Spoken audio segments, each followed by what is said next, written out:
আমাদের বিরিয়ানির দম দেওয়ার কাজ চলছে। হ্যাঁ, ধনিয়া পাতা বেস্টটা থেকে শুরু করে হ্যাঁ প্রথম লেয়ার যেটা স্টেপ বাই স্টেপ করে অন্য রকম স্টাইলে আমাদের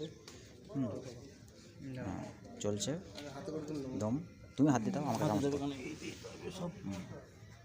আস্তে আস্তে আমরা step by step layer by layer আমরা করছি।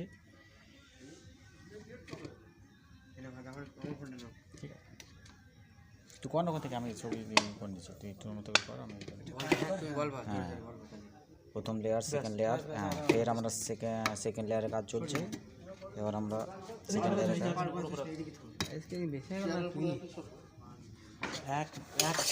কাজ চলছে, পুরো দম দম হবে। ঝোল মূলে সব দিয়ে দিবে লাস্ট। দাদা আঁচড়ে ভাত দিয়ে দিই। ভাত সেখানে আরেক লেয়ার হবে, আরেক লেয়ার হবে আমাদের শেষ লেয়ার। এটা কম দিস। ঝোল কোন নিচে যাবে।